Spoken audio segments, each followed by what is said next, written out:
What just happened last night, guys? My mind is blowing up. For you, I don't know if you saw it because you might have been sleeping, but something incredible happened.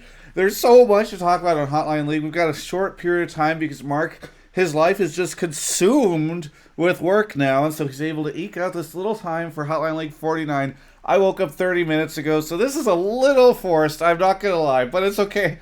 Because in a second, I'm going to start thinking about the Cloud9 stuff, and my mind's going to blow, and it's just going to be amazing. Hotline League episode 49 is starting right now. And by the way, we have a mystery sponsor.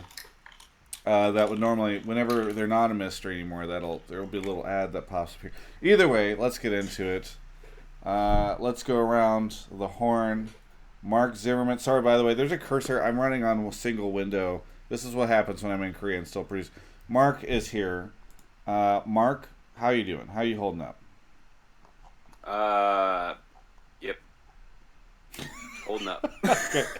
Day 14 of Worlds, Mark Zimmerman is alive, and that's his status. Alive. Is it really 14 days of Worlds already? I mean, that's what RazzlePlasm said, so I was down to believe it. I'm pretty sure. It's probably not. Not gonna lie. I just probably threw a number out there. That's how I feel. Yeah, right. It's. I mean, it certainly feels like it's been a bit. I mean, we can get into it in a little bit, but I will say, like, I needed yesterday, because when you travel, you just once you've been there for like a week and you know that there's like much more time to go, you need that pick me up. But Mark, do you have what's life been like? You're completely nocturnal still. Yep. It honestly isn't regularly too bad if it was just Worlds, but other obligations such as Hotline League, Which you love to do. Love it. What little freedom I do have suddenly is gone. But who gives a shit? C9 is out of groups. Yeah. First team to make their way out. So hooray! Kelby spent the day watching the games. What was that like for you, Kelby? How are you doing? I'm doing really good. I have a bunch of things I want to talk about, so I won't spoil them here. But one of the things I can just generally talk about that doesn't spoil anything is that it was really, really fun, actually. Like, the games were more entertaining than a lot of League of Legends that I've watched in a long time, and I thought that the overwhelming majority of it, except from Gen G, was really high-level play. Yeah. Oh my god, it's already starting. It's already happening. Well, we have RazzlePlasm on the show. Welcome to the show for the first time ever, RazzlePlasm. Hello, hello. I'm going to call you Raz from here on out. Yeah, it's probably the best. You don't want to go for the full Plasm. Yeah. Plasm is your last name. Mr. Plasm. Oh my god. We had to have him on because if Cloud9 had made it out as the first seed, I think we would need him. But because RNG was able to make the first seed, unfortunately we have to have somebody from LPL on. So like the token LPL question that'll slip through Mark's clutches. We'll have him here. No, welcome to the show, Rez. How's life? Are you in China right now? Yeah, came back to Shanghai. So if I get kicked out of the call any way, shape, or form, then you know who to blame. Yeah, Big brother. Well, as long as you keep saying great things about the LPL teams, I'm sure you're good. Then I'm good. Yeah. But my God, yeah, I'm alright. Just kind of trying to fix my schedule, something Mark can't do right now. Yeah. And then one thing that I needed was yesterday's games, because my heart rate throughout the entire day, there was no peace, and I'm not pissed off about it. I just feel like my doctor's gonna be pissed off about me about it, because watching it, I felt like I was still dreaming. It was just pretty damn good that RNG got out at the end of the day. That's all I really care about, Yeah. Yeah. I mean, I will agree with that. For how much work we have put into hyping up RNG, if they got fucking knocked out, it would be like, all right, that's a great storyline for the West, but goddamn, China is gonna be pissed. Yeah. Yeah, I had Twitter out in one page, Weibo on another, and they were completely different. Like there were different feels happening. On Twitter, everyone was just like hyped up as shit. On Weibo, everyone was just like, "What the hell is happening at Worlds right now?" RNG shape up slash. I guess we feel good about Vitality, but don't kick our ass. I don't know.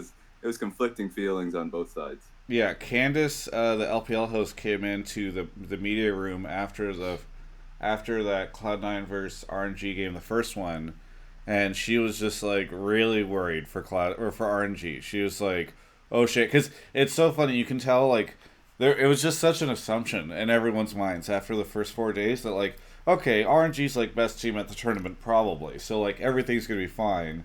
And then they just dropped the first two games to a couple of idiot Western teams, and people are like, "What? What? What is this?" Yeah. It's just fascinating. All right, well, a couple of things. I don't know, Mark. Is it better for us to just talk a little bit about our opinions and then get into the calls, or should we go straight into calls? Because I know it's a little bit of a shorter episode. I think like maybe till 6:30 we can, or you don't know what 6:30 is. No. I in the next 15 minutes. I got it. Yeah, I didn't 15 change minutes my of, or maybe it's thoughts just on it. shooting the shit. Cool. Can I make a proposal? Yeah. Since I'm of like of our two fine gentlemen this direction, I'm like the least qualified knowledgeable about League of Legends at a competitive level, but I felt like I saw a lot of things last night that really stood out to me, so I'd like to say my piece and then have these guys come on top and say yay or nay, I disagree. Yeah, go for it. Okay, so one thing that I feel like was like the theme of last night is like we talked before earlier on the show what it would take for C9 to get out of groups, right? And would it be like a collapse? Would it be them stepping up or whatever? And I feel like honestly, after watching the games last night, the other teams didn't collapse. C9 just really, really stepped up in a very, very massive way. And I think that like a lot of their draft, like they seem to have found a strategy in how they're playing and also in their drafts that worked really, really well up until RNG, I think, figured out how to counter it in their second matchup against each other. In all the games that C9 won, except for the Vitality game, so I guess it's really just two games. But in their first two games, they won top and mid. Like they use Shen and global presence super, super well to play really proactive on the other team's side of the map, and like they were super, super good about it. I think that their draft against RNG in their first matchup was like, I thought it was super, super hard for RNG to win that game. Like they had such a good Sivir comp, and they applied so much pressure and just like lived on RNG's side of the map. One of the things we talked about, like, is kind of like a macro level thing in MOBAs in general. It's the same in League and Dota. Is you always hear people say about like why being proactive is important, but then they don't really go into why. All things considered equal, if you are like going to get 50% of the team fights won in a game, you'd always rather have the team fights happen on their side of the map, because when you win, then you can take objectives. And if you lose, they have to march all the way across to take your objectives, right? So like them being over there and then winning those team fights was super, super big. I think that RNG though did a really, really good job in their second matchup, because they first two banned they denial pick Knock, they banned Shen, and then in second round they took out Singed and Hecarim. And I think that like shutting down their global ability, taking Shen away from them, is like what you need to do. Like targeting Licorice with bans. Jensen, I don't think you're going to target out with bans, and then taking away Shen is how you do this in the drafting phase. And like that was still a really, really close game. But the one thing that was like still, I think, is C9's weakness is like their late game team fighting still didn't look super great in all of these games. Against Genji, they were still losing late game team fights when they had a huge gold lead. It happened against RNG. It cost them the game against RNG. And I think the thing that's super interesting too is everybody's really hyped about this, but I think that the only game that like C9 like should have lost, aside the RNG game that they did lose, is their game against Vitality. Vitality really threw in the Baron Pit play. And then the thing that was super, super funny to me is Sneaky had the most valuable death of the entire tournament. When Vitality killed the mid, and then they have 2 people on C9 dead, they're walking 3 to C9's mid tier 2. Sneaky appears bottom at where his tier 1 tower is supposed to be. They walk 3 people when they can easily siege C9's mid tier 2. They walk 3 people from that mid tier 2 all the way to C9's bot tier 1 to gank Sneaky. They kill him, and then they have to walk all the way back, and they don't even get to like siege after that point because 2 guys have rest. And I was like, as I was watching, I was like, holy shit, I can't believe they're chasing this kill. Like, this is such a great death for Sneaky here. You know what I mean? But yeah, I think that Jensen and Licorice like really, really stepped up, did awesome. Sneaky lost lane in every single game, but it didn't like end up causing them huge difficulties or whatever. They just played super well, and I hope that like if teams like keep targeting, like keep drafting the way that RNG did in the second game, like they target out the Shen and they denial pick knock or whatever, that C9 has an answer. But I don't know, we'll see. They did super, super well on this day. I think they stepped up massively. I was really impressed. That was a long segment. Yeah, sorry. Going back to what you said at the beginning about like it would take a team to collapse. I actually do think Gen G collapsed. I think they were hands down the worst Korean team to ever attend Worlds. If you cast your mind back even to the like teams that didn't get out of groups pre-2014 before we got this format, but from 2014 onwards, every Korean team who has come to the tournament has gotten out of groups. Before that, the only team that didn't make it was Samsung Ozone or whatever, and I'm pretty sure they were 5-3 and didn't get out because of a tiebreaker game. So like, this wasn't even fucking close. This was awful. Like, this is a straight up bad team from any region attending, and it's from Korea, which is just mind boggling. So I think C9 played amazingly. Same with Vitality. I don't think anyone thought that they would look that good and like take games off of RNG to get out, which is the crazy part. But I still think it was kind of a collapse out of Gen G, as well as both these teams playing super well. And to Kelby's point about the preparation, the level of preparation C9 had, something that you already mentioned was like a Sivir pick into the Kaisa. Like, Kaisa and Akali this tournament really turned out to be like trap picks. Trap picks because like after the tournament really developed, there were counter picks already like levied out, either in having shove early on in the game, early pressure. So like Draven for Vitality was really crucial. The Draven bans consistently went out for Sneaky. And then for, the Akali, that was really early on where you pick it, then they'll just pick survivability and tank. And the funniest thing about it is that the survivability and tank came through with RNG's picks when they had Sion. But when they have like solo, only damage being put onto it's Kaisa, then you can just prioritize shove repeatedly. I think that's what C9 did. Not only did they prioritize shove throughout the early points of the day, but then they would just hard focus Uzi throughout the entire day. So like that for me, was very crucial in being able to pick up the early win. And then to your point about just collapsing, Gen G, specifically Crown, saw it on his player cam. Not only did he play poorly, he had to play immediately afterwards. The guy was like, "Nah, you're staying sat down after your 0-5 performance to Jensen," and it was insane for him to stay there. So he was like, "I'm playing Malzahar," and he didn't make the same mistakes before, because like if you feed a Syndra like on the first 2 kills, like you're pretty much out for the rest of the game. But then he goes on towards Malzahar, and you can tell that he was still in a pretty bad mental space, because he was just making really core mistakes up against Jizuke. And Jizuke and Jensen are phenomenal talent. So you can't mess up like that. So it felt bad for Gen G because Kuve was still playing well, Ruler was still playing well. The rest of the team was playing aight.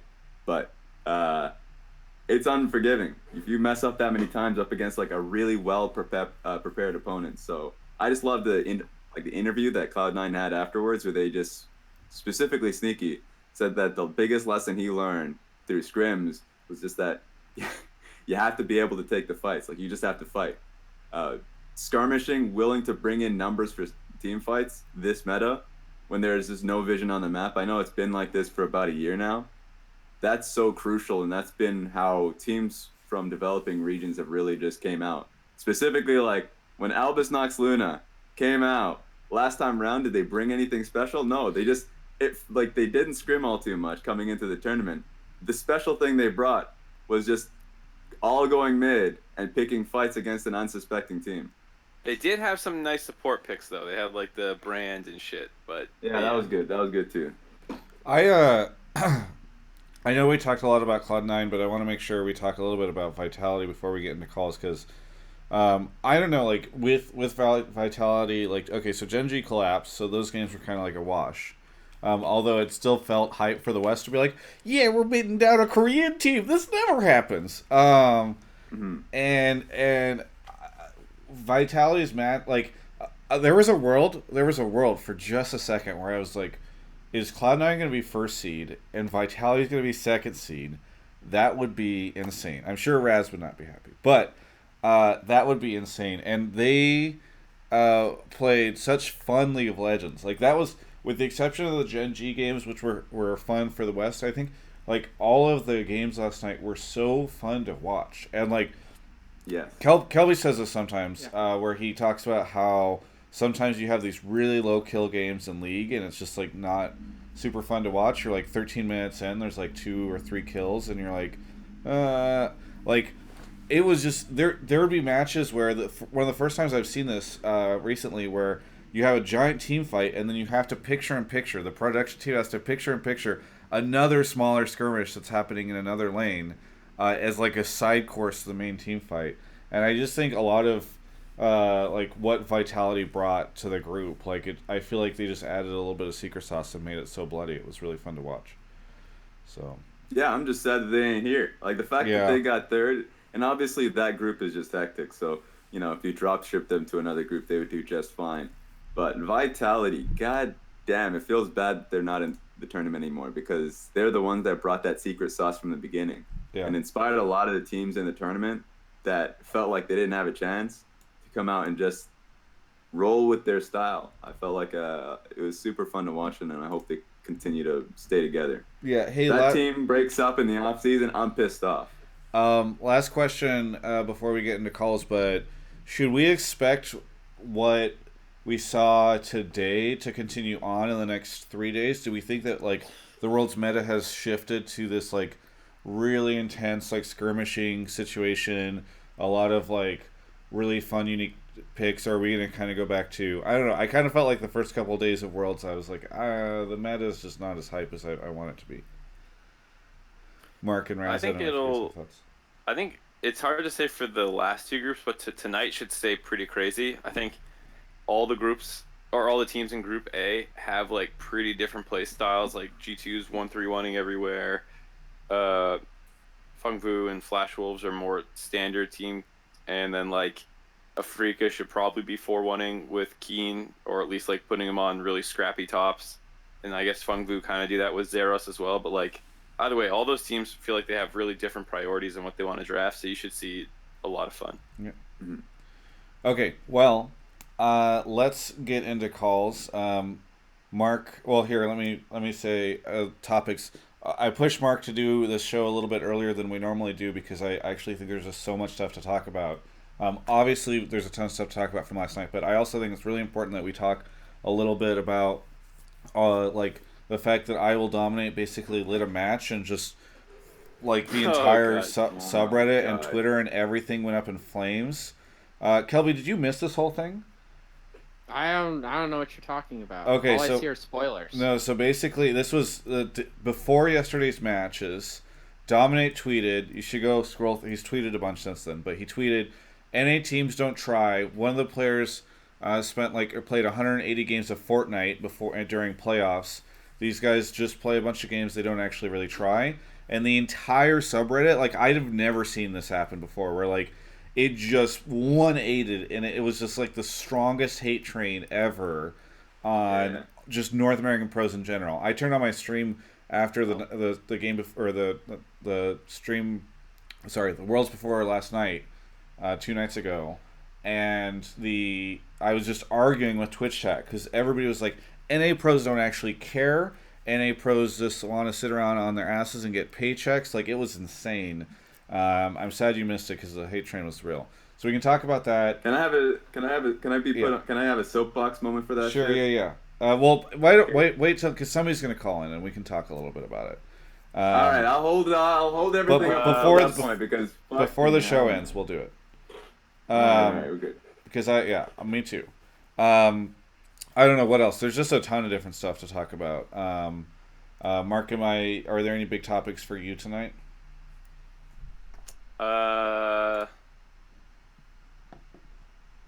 No. Okay, well. It's been pretty boring, I don't really have... All right, whatever. There's a bunch of stuff. Mark, you want to explain how it works really quickly? The 15-second spiel? Yep, so if you haven't seen the show before, I'm putting the Discord in Twitch chat. You're going to want to join up there. Once you get there, you're going to join Pleb Calls or Pleb Calls 2 voice channels. You can mute yourself once you're in there. Then in the text channel, Pleb Topics, go ahead and post what it is you want to talk about.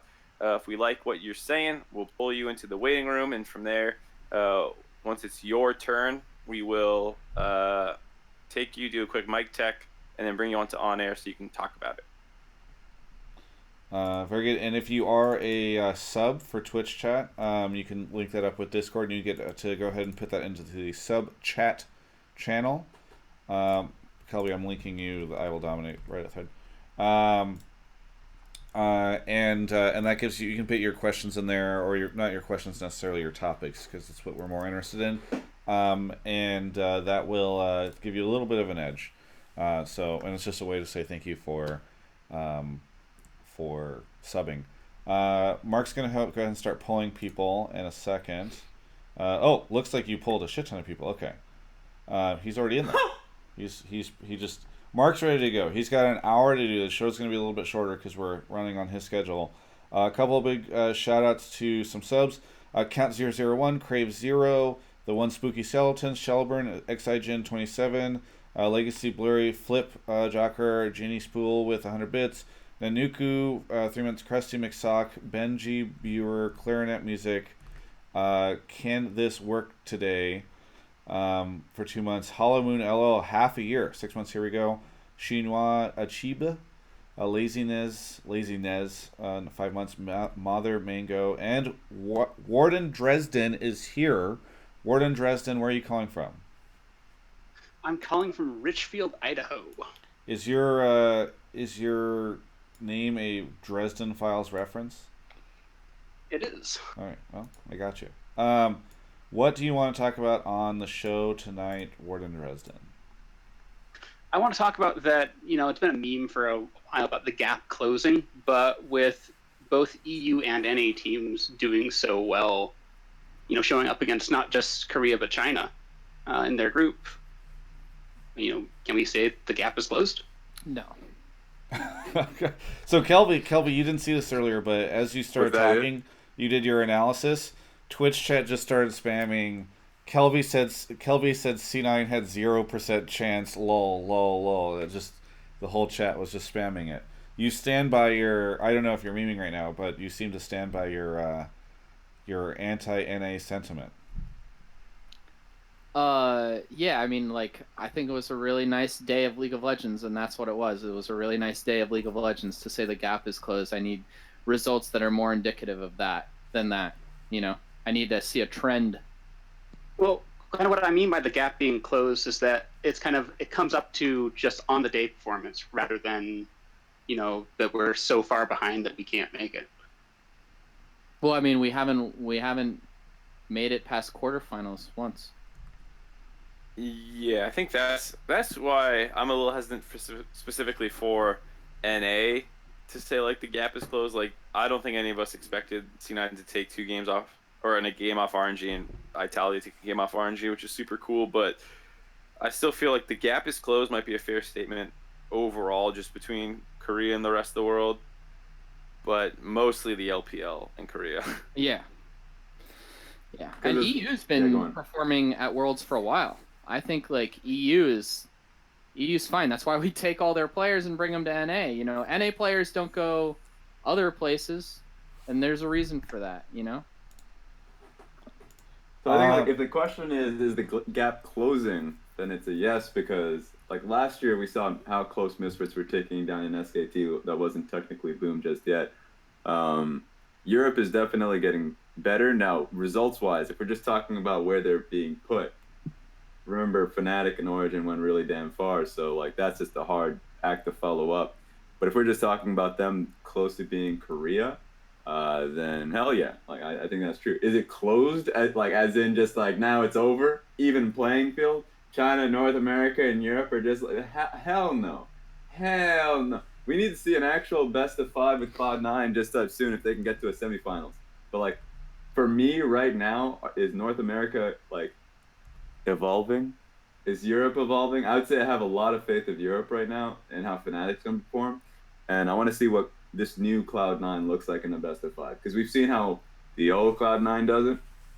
But I'm really, I'm wondering how Zazel and Licorice will be performing in a best of 5 at a Worlds event. That is going to be hype shit for me. Is this though okay? To pause on the gap is close thing, because I think an interesting way to approach this question is this the best performance we've ever seen from a North American team? Because in the past, North American teams have gotten out, but there's always like, oh well, there's like that fourth team that's not a threat, or like they kind of like snuck their way out because another team like upset another team. Like for me, I'm trying to think of a time where we had a North American team get out of groups that did it with such style and did it looking so confident and so much like they could have taken anybody in the group. Oh yeah, 100%. I think it was the best day for North America at a Worlds event. Like for me, just because not only did they take down a former, like no, just the current MSI champions, but they took down a Korean team that, like, once again, last time that happened in a group stage was Samsung Ozone, and sure that team gets memed to all hell, but that was, I think, like Gambit and Fnatic or something at that time that had to do it. So that was back then when we still saw those European teams as like gods, that were, at least for Gambit, just about to fade out. So to me, for Cloud9 to have that kind of performance, even if it was like against a tilted Gen G, there were still a lot of players that were playing well. Kuve was still playing well that tournament, and Licorice stood up to him. And if you look towards the bottom lane, the fact that Ruler was still playing as well as he was, and Gen G were still having fight within them, even though there was a massive gap in the mid lane, I thought it was a great testament to how the team was playing. So, I mean, they have to keep it up, but I thought this was a great day for North America. Yeah. I do feel like even if the gap has not shut, the gap has closed in some sense, because if you look at it, and you can look at the 4 days before too, like Korea is not nearly as strong as they once were. And while we do talk about how LPL seems to look really strong at this tournament, Europe is taking games off of them. Cloud9 did all this stuff. Like it, I mean, we'll obviously see in the next 3 days. Maybe this will feel really presumptuous and, just us riding a high. But I do feel like I can't remember the last time it felt like Worlds was this unpredictable, where like you don't know like if the Korean team is going to lose or win. You don't know if like the LPL team is going to be like the best at the event. You don't know which games Europe is going to be able to win, and like North America just like I don't know, the Cloud9 thing really helped adjust, I think, where North America looked at this tournament. So I don't know, Mark, you've been a little quiet, I think. I don't know. I think it's one of those things that I was saying. I think on the end of day little cooldown thing, that like this day is absolutely fucking crazy, but like I hope we don't forget that in 3 more weeks. If C9 loses in quarters and LPL and LCK are the only teams really advancing through the tournament, I hope we don't forget how cool this was. But like, there's still a lot of tournament left to play, so like we'll see how much the gap has closed. But this was for NA probably their best day at Worlds ever. Yeah, Warden, we're kind of we're going quickly through the calls tonight because we have a limited time. But do you have anything else that you would add, or anything you want to say on the end here? Well, I just really like that kind of last night showed that, you were saying it last week that it's Worlds, anything can happen, and maybe anything actually can happen this Worlds. Yeah. Travis Gafford, the greatest analyst on this show. Oh Well, I don't know. God. It could happen. Anything can And happen, it did. And it did. Kelby said And it it wouldn't did. happen. Kelby said CDOT has 0% chance to low. I don't even know if he said that, but Twitch chat's repeating enough that I believe It doesn't matter at this point. I Shelby definitely said that.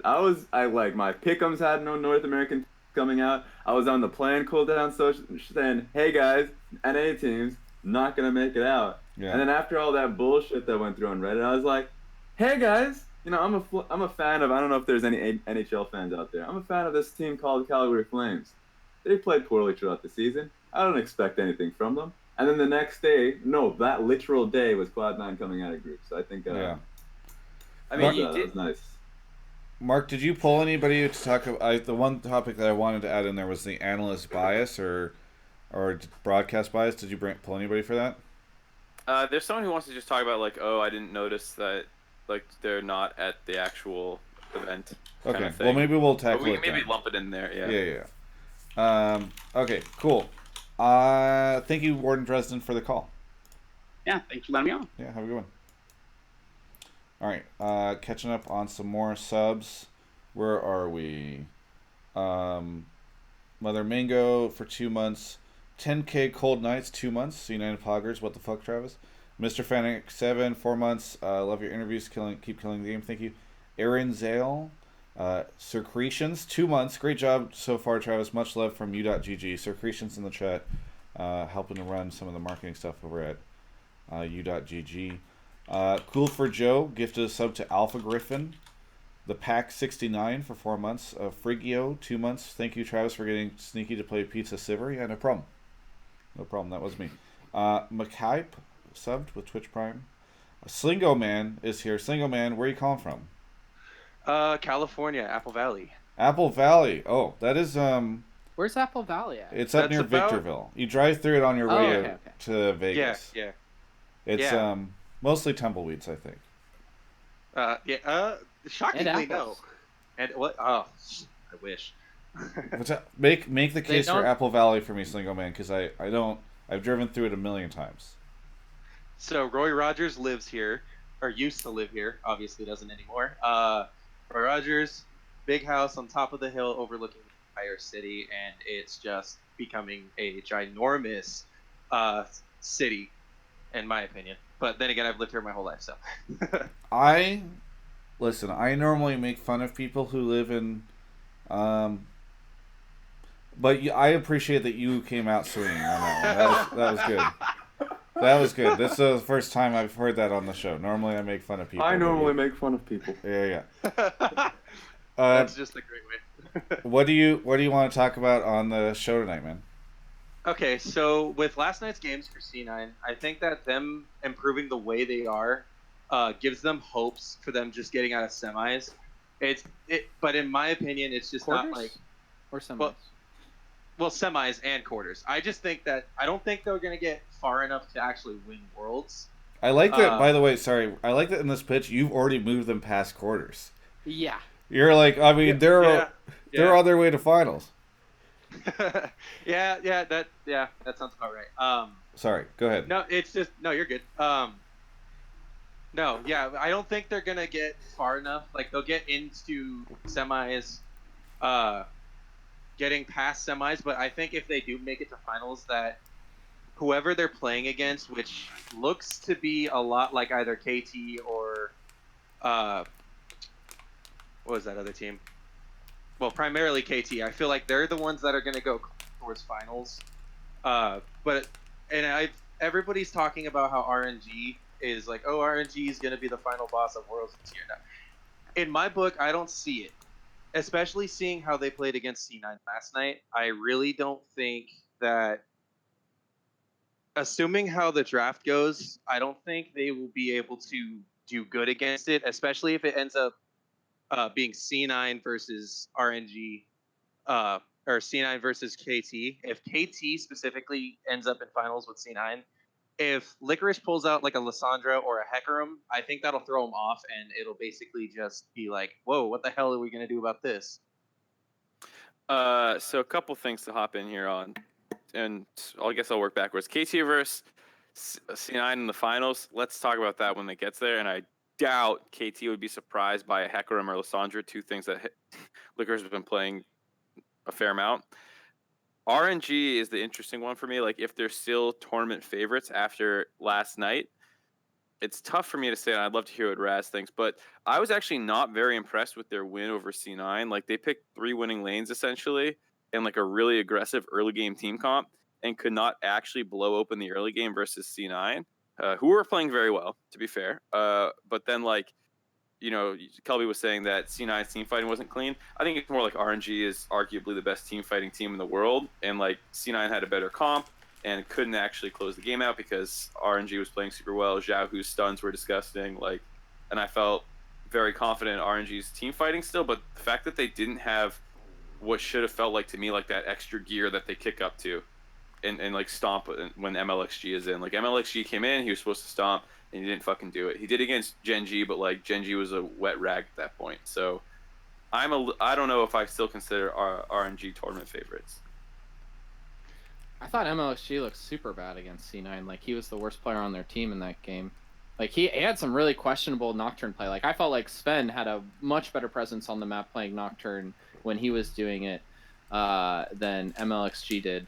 But I think that, like I said, what I saw from C9 last night was, let's be fair, form that they haven't shown in a really long time, and credit to them because they did an awesome job. If they keep playing like that, and they have something other than, like, if they can win without Shen and Nock and Hecarim and, like, you know, like a really good like initiator, like roaming top for Licorice, then I believe. But if that was like, if that's their only style in draft, and like RNG showed us how to beat it last night in drafting, then I'm concerned for them. One thing I gotta. Oh yeah, go on. No, you're good. Because like, first and foremost, let's just put out the first thing. Let's think about quarterfinals first before we go to the finals itself. We haven't actually had a best of 5 just yet for Cloud9. We saw them going up against RNG, and RNG, sure, great team fighting team, but like, they had 1 damage in that composition in the game in which Cloud9 won, where ordinarily RNG this year have found strength in finding multiple carries throughout, like Xiaohu. I already talked about Karsa, but obviously they can swap between both Karsa and MLXG depending on how risky they want to play that dice. And Let Me has had a great performance during the year. So like, if you've ever just limit yourself that much against a Sivir comp too, where Sivir not only will get shove and have a free laning phase, but then if she's dealing with a bunch of meatheads that she can ricochet pretty easily, and that makes it easier for Cloud9 in that. What I'm essentially saying is, we need a best of 5. Like when NA gets thrown into a quarterfinals, we need a best of 5 for them to actually go through. That being said, the first point about RNG, whether they're tournament favorites anymore, like, that's a real question to have now. I think RNG finding weakness in a best of 1 setting is definitely telling. We need to see them in a best of 5, but it does put some more focus on KT, Invictus Gaming, and how they're going to be playing it out before the quarterfinals. But quarterfinals are an entirely different beast before, like, they really test you on your adaptation skills. Then Cloud9 showcased that they had a really good strategy 1 go ahead, and now they need to show that they can consistently find something to lean back on. Yeah. Because remember, Cloud9 versus Gambit was some shit. That wasn't easy for them. Like, that was not easy. Like, we can't talk about the finals when Cloud9 went up against Gambit and then just nearly fell out of the tournament. Right. Wouldn't it be funny if, after all this gap is closing conversation and like, oh, I don't know about Korea, KT just like clean walks into the finals and then takes it? I don't even think that's like unlikely.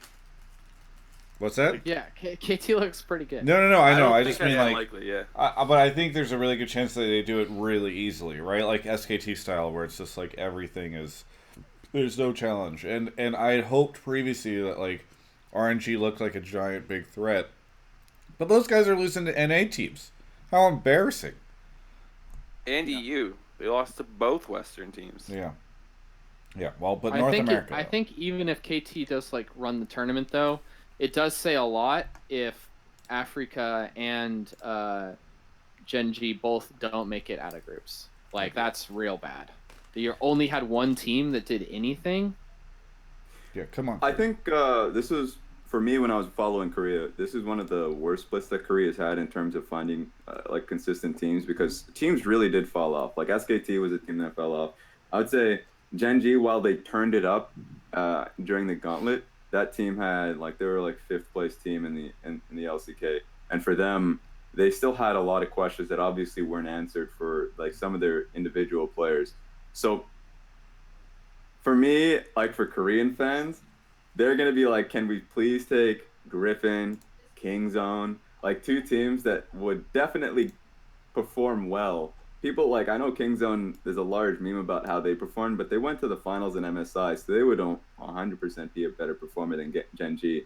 But that being said, like Gen G and Africa Freaks are 2 teams that are still teams that we had a lot of respect for coming into the tournament, but they're also teams that are fairly risky. So like, this is a different face for Korea than we've seen in the past. Yeah. A face that is a lot more riskier, and they'll just kind of, we don't know what we'll see until the day comes.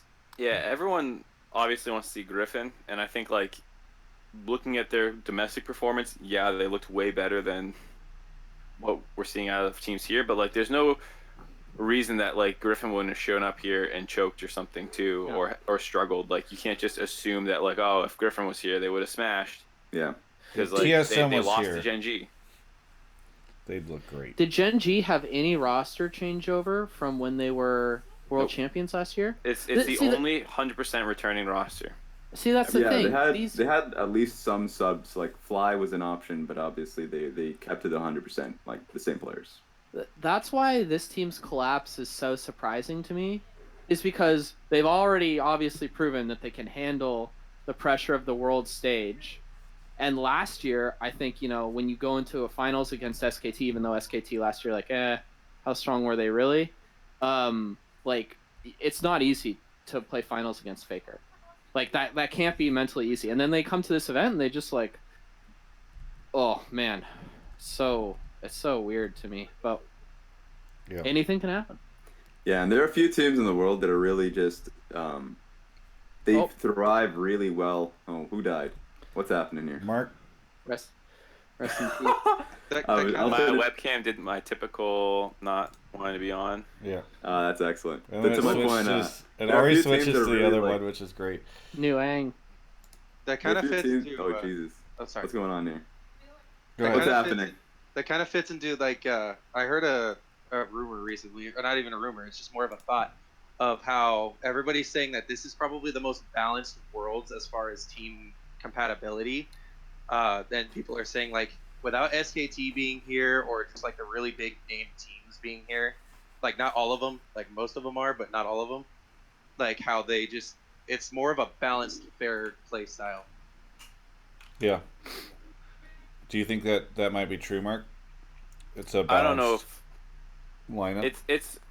It feels like there's less of a defined meta this world. So like I think Raz was saying that it's like super scrappy meta, and like there's less vision and yada yada yada. I think all that's true, and I think there's no like, because there wasn't any big patches and a lot of stuff was about nerfs in the last like 3 weeks. I mean, maybe they didn't get to Urgot quite like they should have, but there's no like overwhelming item in the meta that you're like, build this item, Ardent Sensor, or like, hey, look at all these bullshit buffs that just came into Juggernauts. And so as a result, they've done a good job of like tuning it so most lanes can pick carries and you can play through that lane.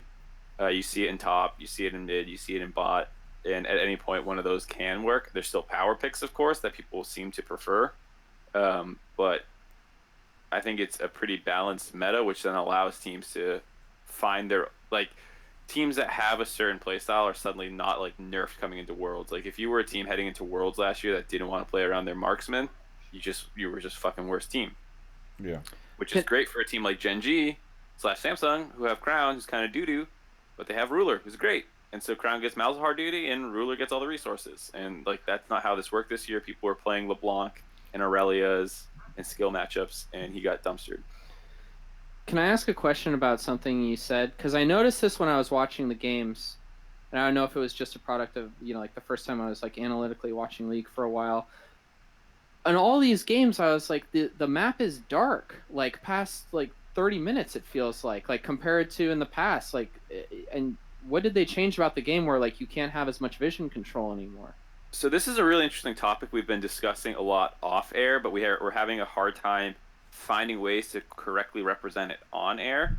The wards per minute are actually not that different than previous years, but what is different in my mind is that like a lot of the wards that go down are fake shitty trinket wards. And so even though if the numbers stay the same, it's not actually as many wards. So like before, way back, everyone could buy wards, right? And like you would have just green wards and pink wards getting thrown down. They eventually went to the trinket system, but even then, the jungler would usually have a sightstone themselves or the green ward dropping one, and that's gone. And so you only have like the support item that builds into real consistent wards. And a lot of the trinket wards that you drop in the early game, you know, they're only 120 seconds and they scale up to 180, I believe. So I think, or like you get a blue trinket, which counts as a ward, I'm pretty sure. But it gets one hit and it's visible and you don't even need a pink ward to clear. So what I think is happening is just like there's less consistent vision available in the mid to late game, whereas early game there's actually a little bit more because people don't actually need to spend money on green wards, they just get trinkets. So like the count isn't lower, but the amount of actual vision you're getting is lower. That's what I think has happened with vision, because it is much harder to like choke people out with vision. Like that just doesn't really happen anymore. Hey, we need and one to. thing we have to remember. Oh, like, just, for me, like, just go quick, yeah. All right, because vision for me, like, it's still a major factor. I think yesterday we saw a lot of brute forcing. So while that's true, reality will start to settle in. You know, a few days we'll see KT start playing, we'll see Invictus Gaming start playing, and sure, skirmishing heavy, all of the nice, fun action is still going to be relevant. But in this specific group, we got to see Gen G that collapsed mechanically on mid lane, and we got to see RNG that had a lot of drafting errors, but at the same time were matched in team fighting. So, well, that was great in this group. I think as we'll see in a best of 5 setting, we'll see adaptations. We'll see some normalcy, but completely agree with the whole vision point. All right. Thank you so much to our caller Slingo Man for the call. Thanks. Have a good one. Don't worry. Thank you, guys. Yeah. Thanks, dude. Mark, really quickly, before you grab the next caller, I want to talk about our mystery sponsor. That's right, everybody. This show is... Hang on, I need to move... Okay, there we go. This show is sponsored, but we can't tell you by who. But I'll give you some hints, okay? I'll give you some hints. If you guys might be able to figure this out. All right. Company. Their company. Okay, that's hint number 1. MasterCard? Number 2, no, not MasterCard. Number 2, they make products. They're good products. Number 3, they're sponsoring the show. That's the third hint that you get. So that they're sponsoring the show. They make amazing stuff. It's not stop, Raz. Okay, my bad. How dare you? How dare you suggest those brands and not the brand that this actually is? They're amazing. Yeah, they support the show. It's insulting almost to this brand. Yes, exactly. How dare you besmirch this brand by suggesting those brands?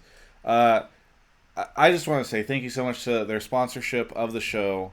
It helps make the show possible. It's the reason why Mark was willing to wake up this morning, early, and come on the show. He wasn't gonna. And then I called them up and I said, Mark needs more money. We got to up this deal.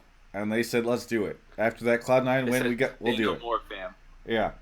So, anyway, thank you so much to our mystery sponsor for the support of the show. Can't wait to tell you guys about them in the future. All right, let's move on to the next caller. What if it was mystery flavor Airheads? It's not mystery flavor Airheads. It's not. It's not Viagra either. In Twitch chat. It's not that. Let's see. All right. And no, it's not any pornography site. Thank you to CG Shadow. 2 months Mario. 3 months. I never doubted C9. Now just got to make it to semis like I predicted back in August. REC1. 2 months. Hello Raz, for fuck's sake. Alt Battery. Isolado. Cursed Videos hosted me with 24 viewers. Thank you. Toxfire. CT Mason 39. Flamin' Sheep. Xberry Hill. And Washer is on the show. Washer, where are you calling from? A Boston University dormitory. A Boston University dormitory. You're a little quiet, so I'm going to turn you up. I don't know if there's a way for you to move the microphone a little closer, but what do you want to talk about on the show tonight from a Boston University dormitory? Joe will talk about China. Talk about China. Okay, very good. That's my kind of topic. Let's go. We've got Raz on the show, so this will be great. What do you got for us? So RNG played today, even though it didn't really go that well. You'd still say they're favorites with KT, right? Well, that's what we were just saying. We're not sure anymore. Oh. Well, I think even if RNG is no longer like 50-50 with KT for now, like the next two teams that you're looking at as powerhouses are probably still RNG and IG. Yeah. Also, I wouldn't count out RNG just yet because while this was a day for them, remember, like that was a major kick in the ass for a lot of the players. And so for how well they performed, not only just in MSI, but throughout the year, regionally, they just go back to what's been working for them. Xiaohu at the very last game came out and had his Syndra play. So I think like a major lesson for them is that they're not going to have those specific Uzi only compositions because Vitality and C9 just simply focused that. Not only in team fights picked them out, but Vitality like had the most tilting early game. Like they got blasted early versus RNG, where they just like sent Scion running down bottom lane, where they just hard committed without really waiting until Uzi was staying under tower, because that was just their strategy, was just hard trying to focus on Uzi, and that was a lesson that RNG learned throughout the year. So they'll go back to it. They'll put power into Let Me and Xiaohu, and I think that will they be tournament favorites? I wouldn't take them out of the picture. It just gives KT and Invictus Gaming a little bit more of a push to watch for. Yeah, I think RNG, I think their drafts were not the best today, but their mechanics I think were on point, and they I think should still be favorites along with KT and IG. I do have to say one thing about IG. Honestly, their regular season was so good that if RNG doesn't exist, I think people would start calling IG the next Samsung White. That's how good the regular season was, really. Like the regular season, I agree. Like in the sense that, like anybody that hasn't watched the LPL regular season, they had a historic season where they just only dropped one set in spring split and one set during the summer split. They dropped two sets overall, and it was just the RNG. And then they went to the spring playoffs, and then lost in the semifinals to RNG because the Shy had his hand broken, so they had to put in Duke, and they had to practice with Duke. And then they went up to the finals and went to a game 5. So like, at every point during the season, they got fucked only by RNG, which was insane for them. And if RNG wasn't playing as well as they were, we'd be talking about Invictus Gaming being favorites alongside KT. So that's why two of those teams, now that they're into an international event, it's gonna be fun to see both those teams and KT. So like overall, I'd say that this is the best chance China has to win Worlds in a while. 100%. I like this guy. We should have more callers like exactly like this man. Yeah. Get everyone in that Boston dormitory and like send them in the call immediately. All right, I'll get the BU Gaming Club. Maybe Ceruleum can come on or something. But my overall point is that China should honestly win Worlds, and if not this year, they should go on a winning streak akin to Korea. And my reasoning is that their user base is, Frostgrind's made this point, but their user base is utterly huge. 1.4 billion people, widely projected to take over #1 overall GDP within the next 20 years. Just a reminder, their server is, I think they have like 21 servers. That's the right number? Yeah. When you say user base, though, you mean potential user base. Well, that too. That leads into my point of what could take them hold them back from reaching a Korean akin dynasty. Because Ionia is as large as a bunch of servers holding whole regions, except they only host Diamond 2 and over, so top 10% of users. And the popularity of League in China can be traced, because, I mean, Panda TV, I think, had 3 million viewers. Like, they inflate their viewer counts, but still, that's a lot of viewers today. Their popularity can be traced to two things. We winning IPL 5, and Tencent buying out Riot Games, which leads to the thing that could honestly hold them back. Because if you've been following the news recently, Tencent stock has gone down 35% in the past few months. And it's a market cap loss of $250 billion. To put this into perspective, that LaFerrari that the King Esports owner wrecked a few years ago, he could have bought 250,000 LaFerraris with that market cap loss.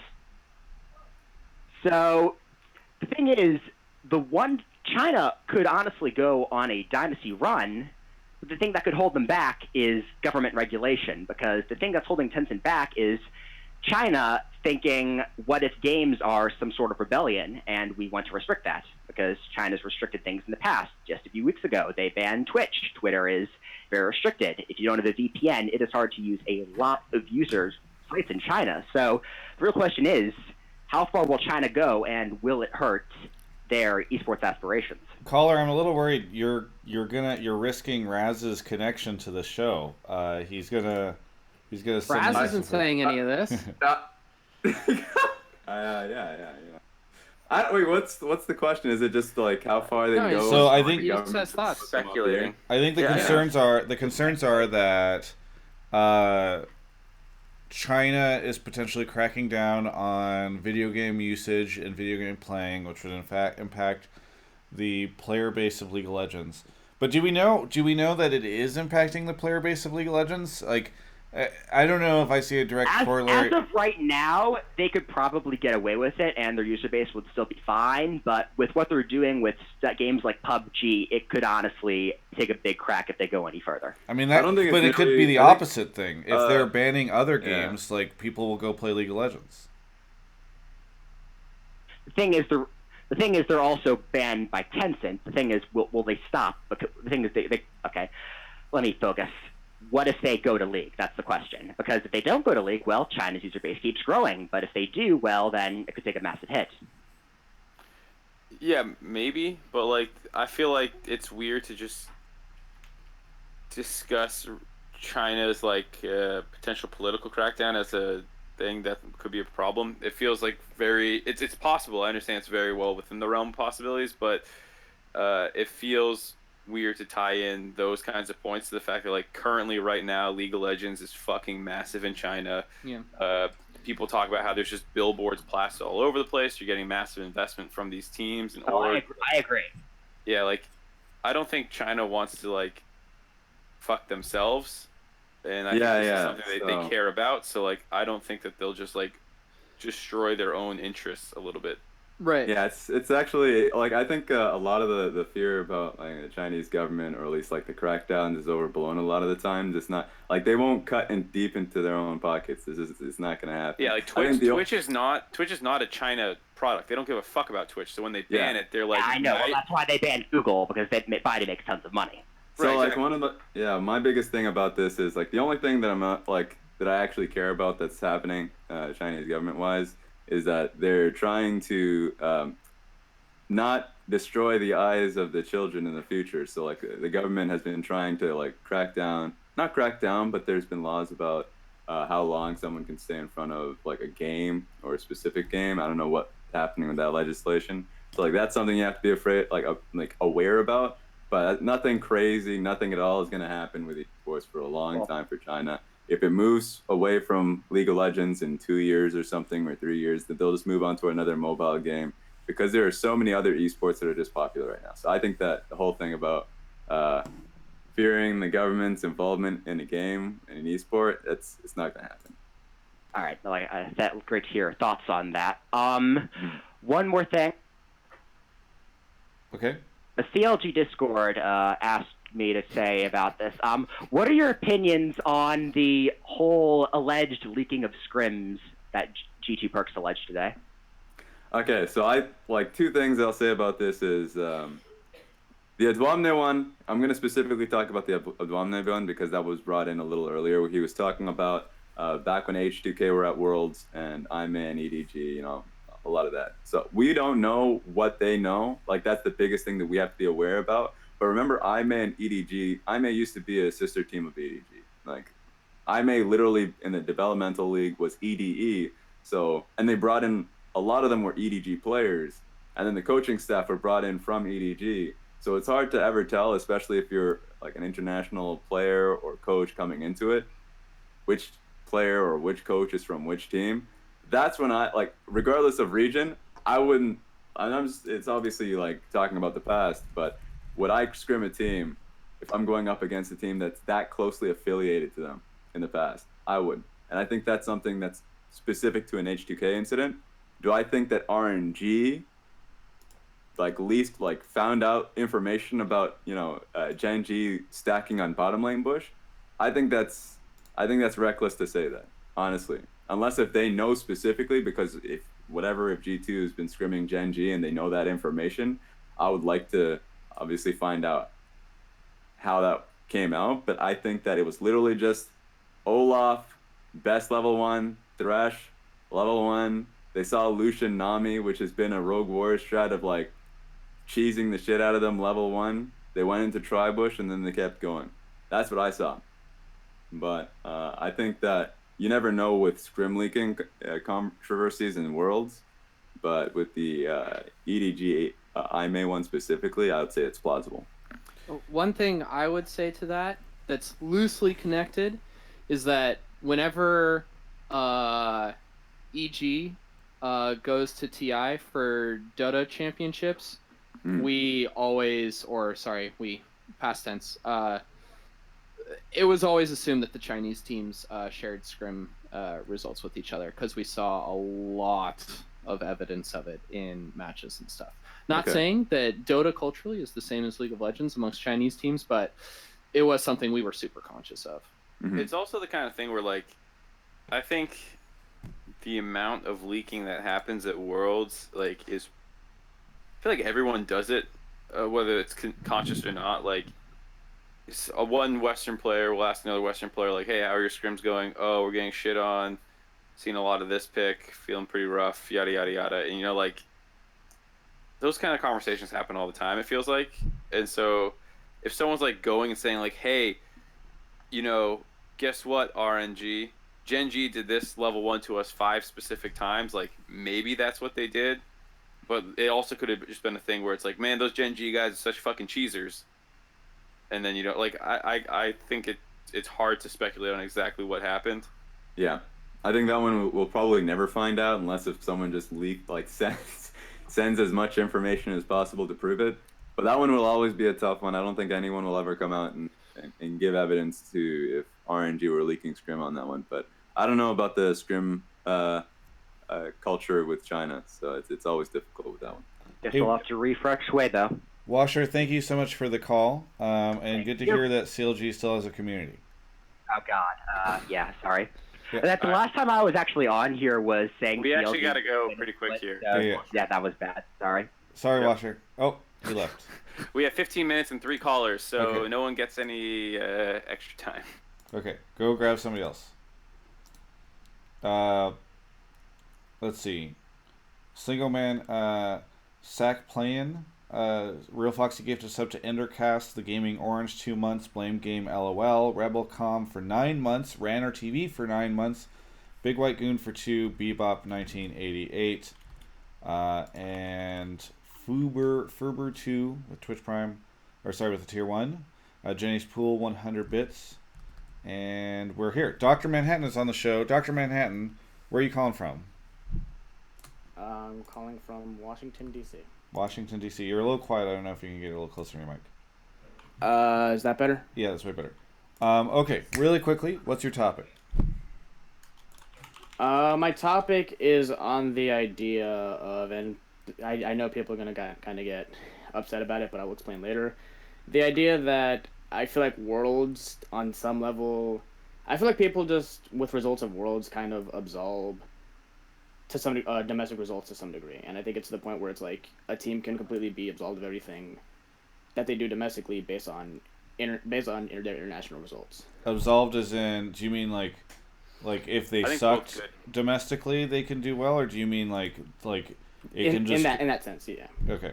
I think it goes both ways too. Like someone can have a poopy domestic thing, gets good, or you have a great domestic thing and it gets ignored because of your world's performance. So. Yeah. Yeah, exactly. And I think LPL is probably one of the best regions to talk about this with.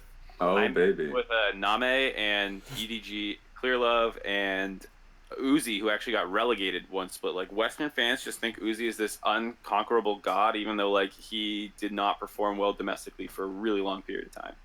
Yeah, I think literally both faces of Royal and EDG. Royal, when it comes to domestic performance, it's not that they were ever bad, but I would say mediocre compared to like one of the best teams. I remember there was that Lucian meta where the placement of Royal like got buffed up so much because Lucian was busted and Uzi was obviously like the best AD carry. So there are times where you just see Royal and you're like, wow, this is just garbage. And then the third-party tournament they play just before Worlds where there's like turmoil within the team, and they get into Worlds where everyone's watching and it's like, hey, we're just fine. We're stomping groups. We get to a best of 5. We carry around Uzi. And then for EDG has been like the most successful team domestically, and then they get into an international stage and like everything goes wrong post 15 minutes. So 100%. But like that's what it counts. No one gives a shit about your tournament, like your regular season. No one gives a damn about it. It's supposed to place you into a playoff bracket. That's where all the fun comes down. That's where all the pressure is, because when you should feel the pressure is when you should perform. And I think that's what we forget a lot about in League, because League was really just put into these random best of like ones structure, regular season structure. That when we get to an actual bracket format, that some people forget how to play the game. You know what? That's really what we should care the most about, I think. I think one of the sort of side tangents I'd go off on this is the championship point system. It's really interesting to me because I feel like Vitality, who, correct me if I'm wrong, but I think they came in because of the championship point system, right? Yes. They came in, and I feel like that's a great argument for having a championship point system. And then, interestingly, I feel like 100 Thieves and possibly Afrika, who I believe it was Afrika that qualified via championship points, right? Also arguments against having a championship point system. And I guess we'll see about 100 T. I don't have too much faith. So I just think it's interesting that you're seeing it both situations here, where like I feel like Europe could totally walk away from this being like we want to keep that, and North America could totally walk away from this being like we don't want that. Yeah. Also, and I'm also saying this kind of as like I'm speaking, and people are saying like, oh, TL fan or salty TL. I'm actually a pretty hardcore C9 fan, and they make top 8 for the past how many world championships now in a row? Yeah, this is gonna be the third one. But how many people will hold the fact that they have not won a split like kind of over their head, despite the amount of top 8 they had? Like that's where I kind of am in my lens. Yeah, I think it's the kind of thing too, where like when you're using a whole year and then judging that year based off one tournament is really crazy. Like a team like 100 Thieves did a great job in their first offseason finding talent, building a good roster, and marketing it well, and doing all this great stuff. And like they deserve all the credit in the world for spring. But then like they also messed up, I would say, the roster was going to inherently explode. Maybe it's not really their fault, but either way, like the world's roster is not that roster. And like, you know, I think you should judge both of those two rosters, even though it's the same team, separately. Same with like, you know, C9 or TSM. They're not a good example of this world. Griffin, I guess maybe like unbelievable team in Korea. They have a gauntlet as well, and then they lost in the gauntlet even though they made the finals and played KT in 5 games in the finals. Like, it's one of those things where it's really hard to balance making spring split matter. And yeah. An interesting potential solve there is that a lot of other games do where you get points for different parts, but it's based on an individual player basis, not like a team. So like if Meteos leaves, like they lose 1/5 of their points or whatever. That would be This really is fun. interesting. It's very Yeah, different wow. philosophically than anything Riot's done before, but I think that'd be really interesting. Yeah, and it makes sense because what Mark is saying, I think, is absolutely true. Hey, Yeah, on the 100 views point, I absolutely do agree. hey, Dr. Manhattan, thank you so much for calling in. It's a pleasure as always to be on this show. Yeah, have a good one. That was a good caller. I like that guy. Yeah, he calls in frequently. He's cool. Nice. All right. Vonisser, OG4717, Hot Dog Water 321, Uni Moose Mike, Yim Bob, Volptex Vinny with 11 months, John the First, Damn. and Red Belzy for 5 months. Hello, lads. Remember, the best way to celebrate a North America victory last night is by supporting a North America show with a Twitch Prime sub or a Tier 1 sub, all the way up to Tier 3, bits, whatever. Julius is here. Julius, where are you calling from? I'm calling from Ann Arbor, Michigan. Ann Arbor, Michigan. What do you want to talk about on the show tonight? So I want to talk about how kind of over time, and especially this Worlds, Korea's too generic of a region with how they play, and that playing for macro, playing the slow game, it eventually won't work, right? Because theoretically, every region should eventually have perfect macro. So then it should come down just which team is better able to execute and have better mechanics. And you're starting to see that this year, especially with LPL teams. I would say the opposite. I would say that Korea right now is actually changed. It's like KT as a team. Like I remember I went through like when I was streaming VODs for Korea. Like I have two different KTs. A KT that's slow that we saw in Rift Rivals that can play it smart, that have 5 incredibly strong players, and then we have like the monkey KTs that just dive you repeatedly because they're really confident in their own mechanics. That's like you have Smab and used to be Pom, but I guess UCal, where they are just a really aggressive team. I think that they have like a style that's not boring. I think Kingzone, when they came out in Spring Split, they were not boring. They had Khan in the top lane that just like had a ridiculous carry potential. They had to care a lot about individual skill and mechanics. And then Afrika Freaks are literally the most opposite of a boring team to watch, where Keen and Spirit and like Kuro to a degree are like really fun players to watch. I think Korea had to really reshape themselves from being boring teams that care about vision to being really hectic teams that are now just really risky to watch. So I think I would actually say that that's been the complete opposite of what's been happening. I think Gen G were the team that were like slow paced, obviously, like tried to care a lot about the team fights, which really catered to the last patch in which they got through in Gauntlet. You got to see a lot of their team fighting, but then obviously they got their ass beat. So like they're gone now. I think this has been a much different Korea. Yeah, I agree. I think it's also like you don't see them here, Griffin, but they were like balls to the wall fighting all the time. They would like fight 4v5s. They would fight everything, and they were good at it. And they didn't have any championship points because they didn't exist in spring.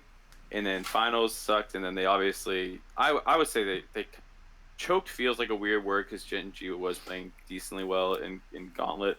But like, yeah, I think Gen G's leaving a really bad taste in people's mouth, and the Freaka choking for what feels like right now is leaving a bad taste in people's mouth. But like, I think LPL has definitely caught up, and this is a great meta where team fighting and skirmishing is more heavily rewarded than it has been in the past. But I don't feel like Korea failed to adapt to that. I feel like LPL has leveled up. They've done a lot more with the infrastructure, the franchising that's happened over there to like make them a better region, as well as a meta that plays to their strengths better. Yeah, and I think right now teams are trying to meet each other in the middle. Korean teams are trying to be a lot more skirmish heavy or fight heavy, and the Chinese teams, the way they've leveled up is actually have a larger infrastructure, coaching staff. The vision control is starting to get a lot better for a lot of these teams, and so you're just seeing both of them are trying to adapt to the meta. Yeah, and I think that is true this year, but I think KT, Griffin, and Afrika are definitely the standouts, especially with Griffin was playing super balls to the wall team fights, and then KT super dominant early game, and they eventually had to clean up their macro. But I feel like as the rest of the region still kind of is getting to the point where they can play that macro game slowly, and you're starting to see other teams like Vitality especially, where sometimes they just do things where you have to react. And Korean teams especially, they need to get in the habit of being able to react, right? Like if they're doing something kind of crazy, you can't just sit there and what are they doing? I agree, like in principle, I guess, but like I don't think I don't think like Crown being poop in the mid lane is a response to that. I think he's just not having. I don't think he's playing well, and I don't think he was ever, even in the height of his power, like a dominant mid laner, and so he's just kind of getting crushed. So I think they have a lot of spillover that goes down in the bot lane, the top lane, and they made those kind of mistakes. But like I don't think that's indicative of like them or like their entire region having those problems. Yeah, and for me, like when Genji or Samsung at the time worlds, like for me the biggest meme was the fact that Crown played triple Malzahar games on a world stage. So for me, there was already like champions that you identified this team were. Not only were they just catered towards specifically team fighting, they were a team fighting team that didn't care so much about the laning phase, but they continue on even in a meta where we're seeing so like a lot less of Malzahar. So I think Crown, it's good that Gen G throughout the split were trying to challenge his position, and so it's sad that we couldn't get to see Fly play on stage. But for me, that's the best thing about League of Legends is the fact that you can just like really challenge your players a lot of the times when patches change consistently, that you can't just have the same roster every year. Like you do have to update your roster, say, oh, you know, can you play the new meta? If it's not possible, then we can challenge your position. Gen G failed to do that. It was very apparent with today. And so I feel like it was just a very specific to Gen G issue today. Like Gen G fucked up, and they were the team that got through the gauntlet based off of their team fighting. Now we have to challenge a Freak of Freaks in a best of one to see if they can challenge or have just as worse of a day as Gen G. I want to see what it's like after the best of one settings, and then we get into a best of 5. Yeah. Hey Julius, thank you so much for the call. All right, thank you. All right, we're on our last caller. Nobody leave after the stream because I'm going to be giving out some RP cards, courtesy of U.GG, and some gifted subs because I'm going to do a bounty. You can help me out with something. It'll be really cool. I don't know what happened to the guy who had the topic about the caster and like, oh, I don't even know if there's between worlds. He died or something. So this is not what this next caller is. Okay. Beast Pond is here. Beast Pond, where are you calling from? Chicago, Illinois. Chicago, cool. The Windy City. What do you want to talk about on the show tonight? Chirac. I was gonna say that. Holy shit! Chirac. Dude, Chief Keef, man. There we go. I just wanted to just talk about how I think the combination of Dom's tweets, last night's results, and Yamato's kind of speech at the end of the night is going to be viewed as a turning point for the West, both EU and NA as a whole. In like, to use a traditional sports example, in the NBA, when LeBron and Dwayne Wade and Chris Bosh joined the Big Three in Miami, that's kind of now viewed as like the beginning of this super team era. And I don't think that NA or EU is going to win Worlds this year, and they could be gone after quarters. But I think starting with MSI next year, you're going to see them start to have more consistent results against, the Chinese and the Korean teams. And after those consistent results, fans and maybe even some players will look back and say, like, this was the turning point where that all started to come together. Yeah. Raz, you said you had a rant about the Dom thing. This is the one at the very end here. We're finally getting to like the spiciest thing that happened besides yesterday's games. I don't know if you want to do that here. Yeah, it's a good time to do that here. So immediately, I know the Dom point, and then the entire community reaction went that like what the fuck? Like this is like the fans need to just stop it. A lot of the times, like people throughout the entire split saw garbage play, and domestically that is, like bad play League of Legends domestically.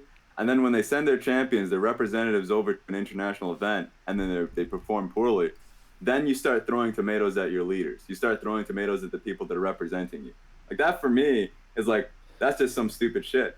If you're going to be hawking the people for playing games but still like beasting your own domestic region, you should probably focus a little bit more about the people that got left behind. Like the CLGs, the Golden Guardians, the FlyQuest, the Clutch Gamings, all of those teams that you can say, oh, you know what? They still lost. That's what matters. Because the Team Liquid that I saw in their group, that's exactly the same Team Liquid I saw domestically.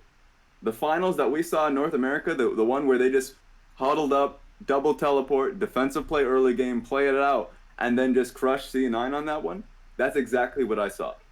So that's exactly, like, for me, I saw exactly what I saw in the North American LCS. And I would watch or VOD review, like on my stream, North American LCS games, and it would be a stark difference of how I would react to an EU LCS game. I'd see an EU LCS game, I'll talk about, like, cool interaction, what's happening early game, smart team fights, good 1-3-1s, and then when it comes to an NA-LCS games, they would be the most popular ones, I suppose, to the people who are watching that are fans, because they were literally clown fiesta team fights, that they would have zero setup on team fights, like weird execution a lot of the times, and then it was just like, well, okay, what did you expect? Like, I'm a traditional sports fan. I'm a Flames fan. I'm a Toronto Raptors fan. And only Toronto Raptors, I mean, they're doing well recently. But once upon a time, Toronto Raptors sucked ass. And that was the expectation. If they got to a playoffs, then I was like, great, I'm happy. Like, they somehow clenched into a playoff position, but I'm not going to expect them to go forwards in a quarterfinals. Like, if they win the first round in playoffs, I'm pleasantly surprised. I'm not going to chuck tomatoes at them when they lose the first round. That's a weird shit for me to do as a fan. Because what was my expectation of this team? Was my expectation that they would be able to beat Chinese teams, Korean teams on a massive stage? No, because they had garbage ass play during the regular season. So for us, like, consistently every year, you have our best 3 teams go out internationally, and then you are somehow surprised when they get beasted on by, like, Edward Gaming, by like KT. What are we fucking surprised about? And so, like, the whole Dom tweet, when Dom came out and said, this guy is playing Fortnite off while he's like a fucking streamer, like, oh, he's playing Fortnite, he's playing all these other games, why don't we chuck shit at them?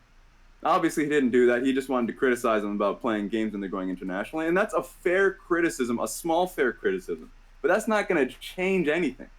They were still the best in your region, they went out internationally, and then they had bad games. So so for the fans that came out there on Reddit saying, oh, TSM was in 100 Thieves position, that would change.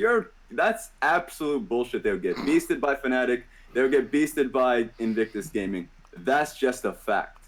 So for me, that was disgusting to see on Reddit, that people are just throwing all these random criticisms that are like, that's fair, a small criticism. But a real fact of the region is North America has 60 ping, no players, and the games inside your own league are bad quality because you have 10 teams and a good portion of them are not good enough internationally. That I would only say that it was sad to see TSM flop, obviously.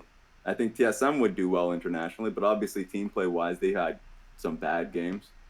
And then from that point forward, who else are you looking to perform? If you're saying Echo Fox, that's not true. Echo Fox and the Spring Split were great. They injected a lot of new talent. They weren't ready for the main stage. They sucked in team fights, and they sucked at setting up for objectives. So that's my thing about the fans out there. You can be North American fans. That's great. You can make you can critique. Yeah, that's fine. But chucking tomatoes and shit at your team, your leaders, your representatives, they're representatives of what is a very bad play or regional play. That's my thing about that. That's my speech. All right. Well said. I enjoyed it. We're running out of time. All right. No, but it was good. Oh, did we lose our caller? Oh no! He left like 1 minute in to that speech. Come back! Way to go. It wasn't that bad. I love Dom. Wait, he's in the plebs call. I don't know. I don't really have time, Travis. I have to go. So Okay, here. To bring him back. I'll just you can drop call, Mark, and I'll reset the screen. We'll just finish. Damn, I don't even get to talk about the thing that involved me. What did you? Yeah, talk about it, man. Talk. Oh man. Mark, pop your webcam back on. We'll handle Beast Pond after this. I didn't turn my webcam off. That's good. Beast Pond. I'm gonna mute you really quickly. Ironic timing. I'm gonna mute you really quickly. Go. The soapbox. I don't really have much of a soapbox. It's okay. So people think casters and analysts are super biased on the broadcast, and that Mark has been one of the people that's been targeted the most. Right. I mean, and like I'm usually pretty good about handling feedback, and so like I 100% agree with that one segment. But if you go back and look at everything else, like Raz was getting shit in play-ins. He's apparently an NA bias caster. Spawn was getting shit. People think he's NA even though he's fucking Australian. And then like everyone was getting it if you didn't just like dick ride European teams. And like in that segment, we absolutely sucked and deserved the criticism. And I can differentiate good criticism from bad, and that was like good criticism. But like this has been one of like the stupidest worlds I've ever seen from like like the European fans, like overreactions to everything. So like that's all. Like that was good feedback. I agreed with what they said. The vast majority of other shit is like so stupid. There's like other threads going up about how like the EU analyst desk has been better all year, and like NA casters always suck and all that stuff. And it's like, no, we had a bad segment. That's mostly it. Yeah. It wasn't like bias. It was like I have a tendency to be a negative person and over tunneled on Afrika not ever Scion ulting at anything the entire game, basically. All right, Mark. But that's it. Anyways, that's it. Anyways, I'll miss you. I Thanks for doing the show. I really do appreciate it. I know it was tough for you to squeeze this into your schedule and all that stuff, and I know you're really tired, so it is actually honestly appreciated. Yep, no problem. I'll see you guys another time. Yeah. After groups? Yeah. Yes, after groups.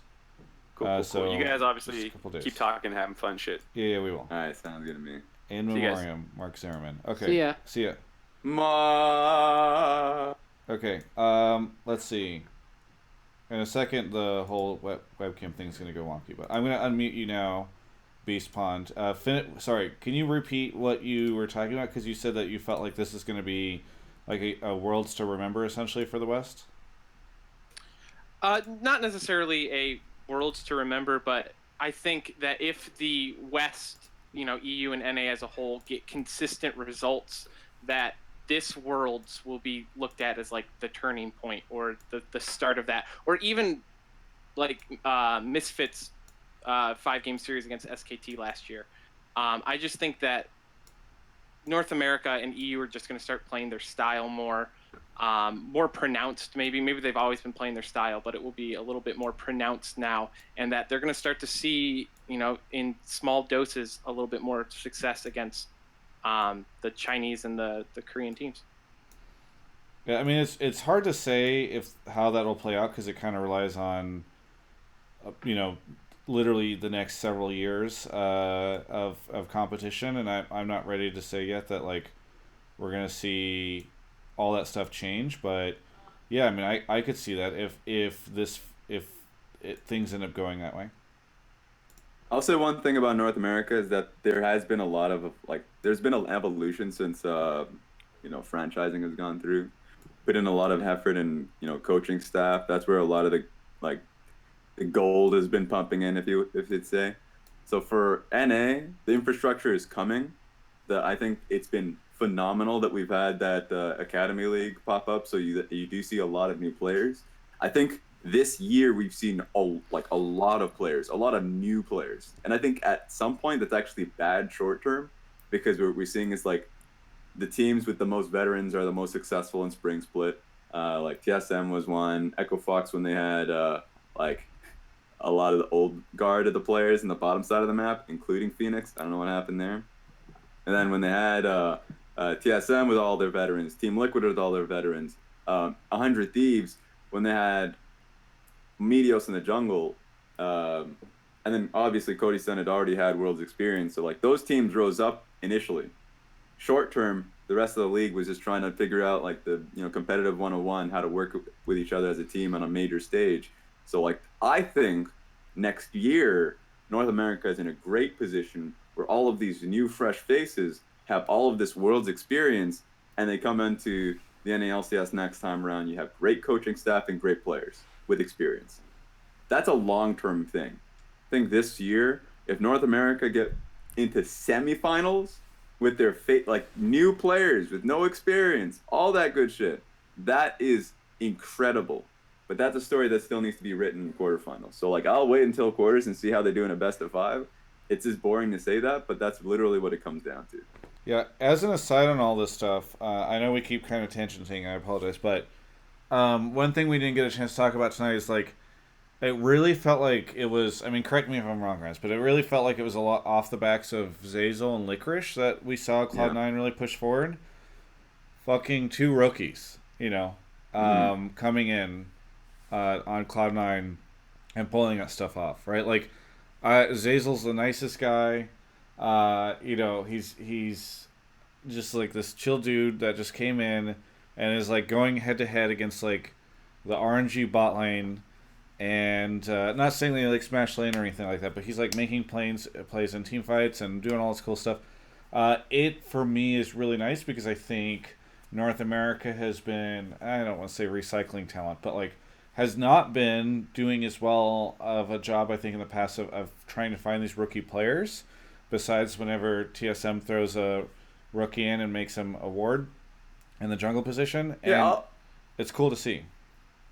I'll say recycling talent. I think that's been true. I think when it comes to North American teams at the top, what they'll end up doing during off season is like, here, like they have two options: either invest in like a talented jungler, but that would take like a year of real work. But like obviously, if you're in a non-franchising system, that means you're out of the LCS.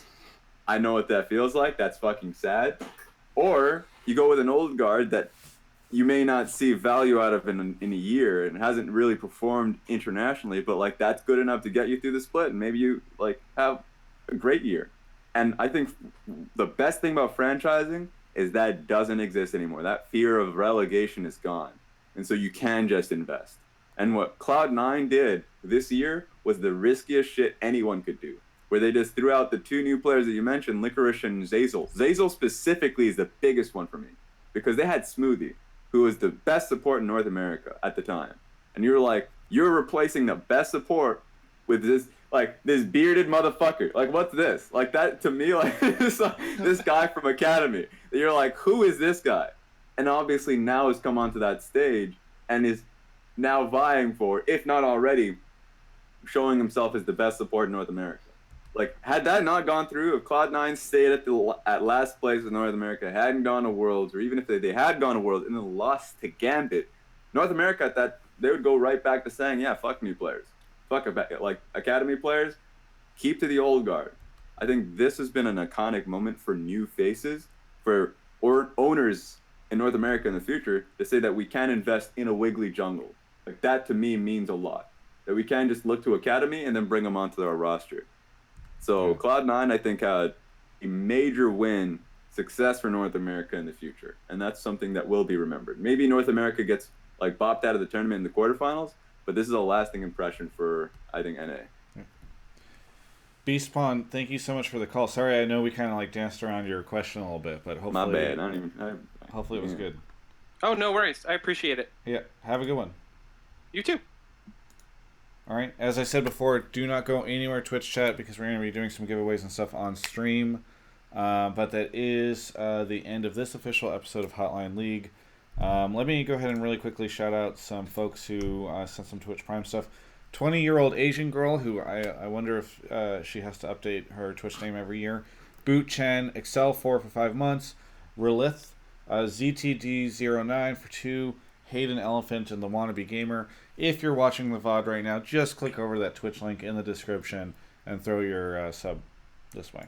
You could do that. I want to thank Mark so much for coming on. It was actually really cool of him to pull this off because he's under this whole month. He's just working. So I pushed him to do it a little bit early. We could have just waited till after groups, but I thought there was just so much stuff to talk about. I had to do Hotline League, and he was willing to do it. So thank you. Kelby, you got anything you want to throw out there? I was hoping that we could get predictions for the rest of the groups. Oh yeah. Okay, we can do that really quickly. That sounds fun. We can do that. I mean, we've got time. So tonight is Group A, which I'm the least interested in that group because I think it's maybe the most boring group from a team perspective. Fun Blue Buffaloes. No, they're going last place. Okay. That was last place. Good. Yeah, thank you for contributing. Anytime. Okay, so Flash Wolves, G2, Fongvu, and Afrika. Raz, does Afrika have a chance of like redeeming Korea tonight? Yeah, I think so. I think like, and take whatever I said as a grain of salt because my pick is absolute trash right now. But I think that it'll be a Flash Wolves and a Freak of Freaks. That being said, obviously G2 are currently holding that tie for first place spot. Yeah. And I think what G2 showed is great. That they're going to be going towards 1-3-1. The only thing that I'm worried about is that I think that Keen really matches up well with Wonder. So the one Wonder win condition, Yankos and Perks, will be met with a Freak of Freaks.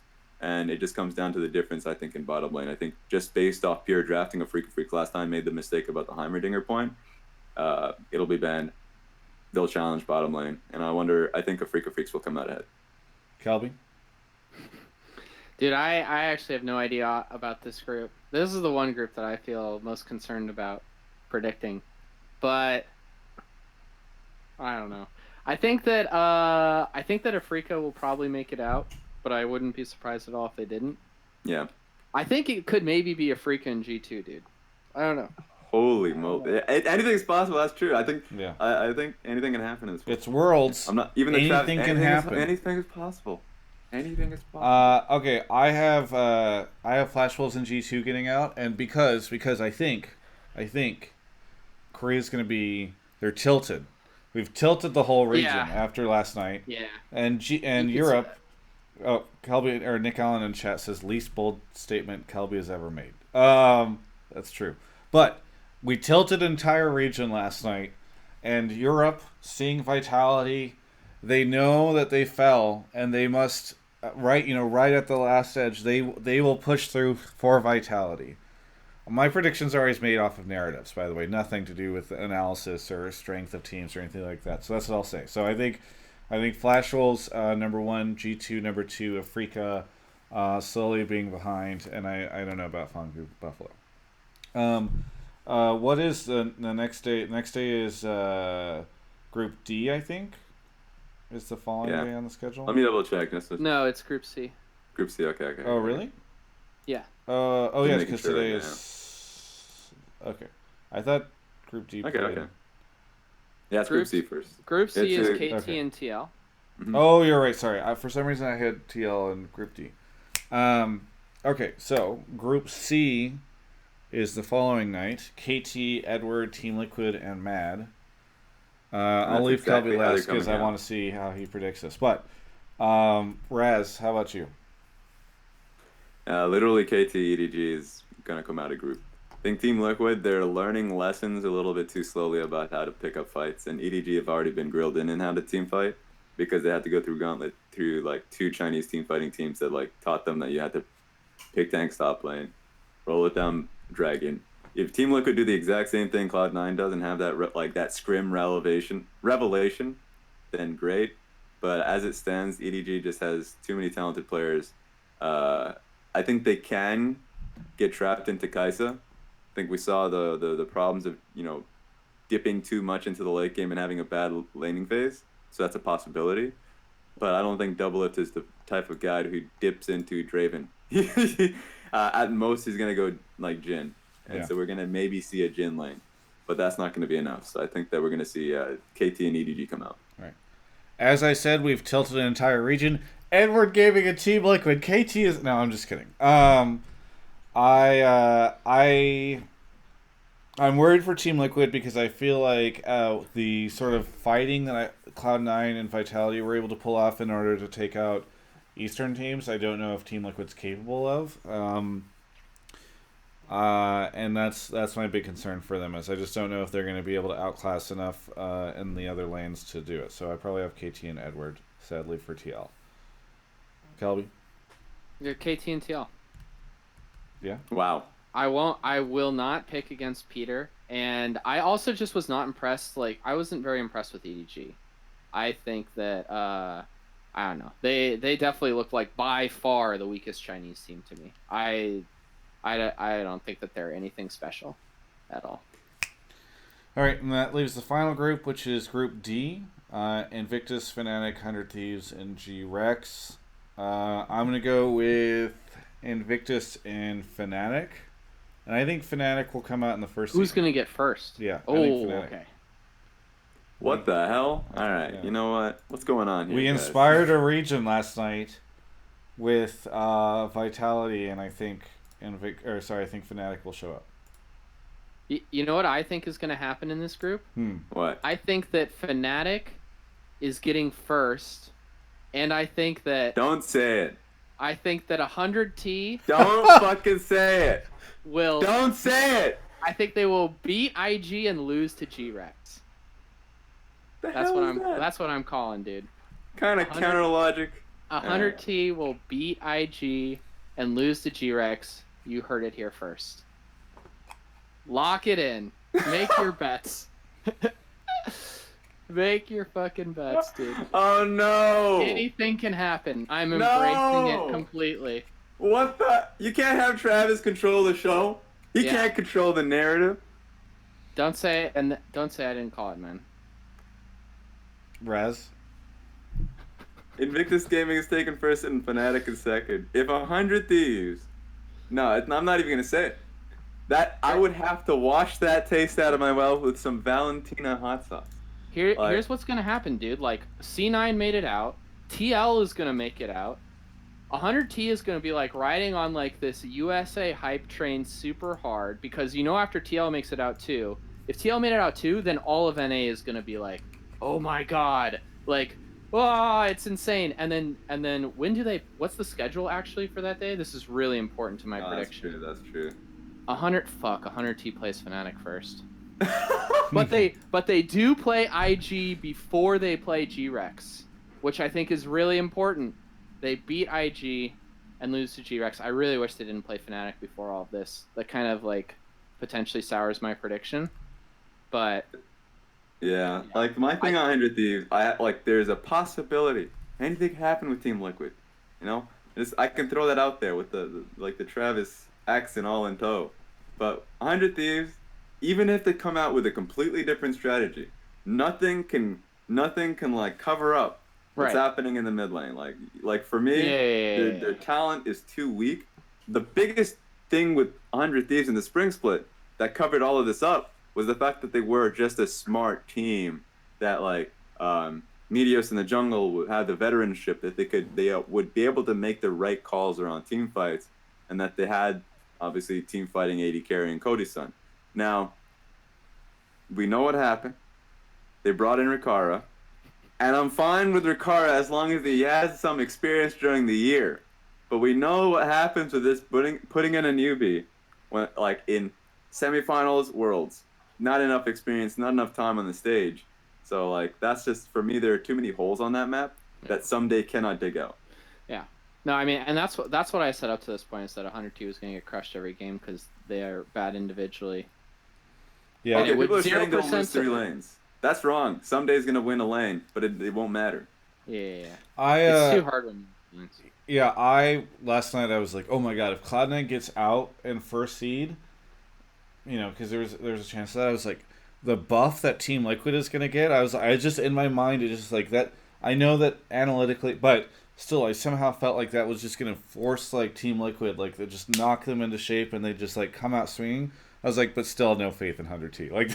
You could have them both get out in first seed, go undefeated in their groups on the second week, and 100T would still flop. I just don't. I wish I had more faith in them, but I unfortunately. I just was so surprised with IG. Honestly, I was so surprised because I expected 100% Jackie Love would have a bad performance, because domestically, I know that there's a lot of amazing AD carries in the league.